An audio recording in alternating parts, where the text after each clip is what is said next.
पाणी खात्याला भावपूर्ण श्रद्धांजली। परिसरात तीव्र पाणी टंचाई निर्माण झाल्याने नागरिकांच्या सहनशीलतेचा बांध फुटला आहे। या पार्श्वभूमीवर मनसे कार्यकर्त्यांनी आज केडीएमसीच्या ड प्रभाग कार्यालयात धडक देत संतप्त आंदोलन केले। मनसे पदाधिकारी योगेश गव्हाणे यांच्या नेतृत्वाखाली कार्यकर्त्यांनी अधिकाऱ्यांच्या खुर्चीला चपलांचा हार घालून निषेध व्यक्त केलाय। गव्हाणे यांनी स्पष्ट इशारा दिलाय की पाणी पुरवठा सुरळीत झाला नाही तर ही दिवाळी आम्ही जेलमध्ये घालवू। या घटनेनंतर केडीएमसी प्रशासनावर दबाव वाढला असून परिसरात आंदोलनाची चर्चा रंगली आहे।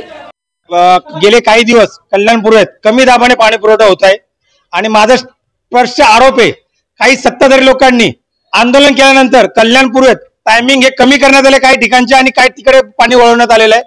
पाणी सर्वांना भेटावं। महापालिका प्रशासनाचा आम्ही इथे जाहीर निषेध करतो की हे जे असे प्रकार चालू आहेत ते तात्काळ बंद करावे। पाणी खात्याचे अधिकारी पण जे आहेत ते लोकांना नागरिकांना चांगल्या पद्धतीने उत्तर देत नाही। अरे एकतर पाणी देत नाही तुम्ही लोकांनी आणि लोकांना उत्तर पण अर्ध्यावेळी तुम्ही उत्तर देतात। दुसरी गोष्ट जर पाणी पट्टी भरायला जर नागरिकांकडून उशीर झाला तर तुम्ही दंड आकारतात ना। मग आता काय झालं पाणी तर लोकांना भेटलंच पाहिजे ना। म्हणून आम्ही ठरवलेलं आहे पाणी आमच्या हक्काचं नाही कोणाच्या बापाचं आणि कोण म्हणतं देणार नाही घेतल्याशिवाय राहणार नाही।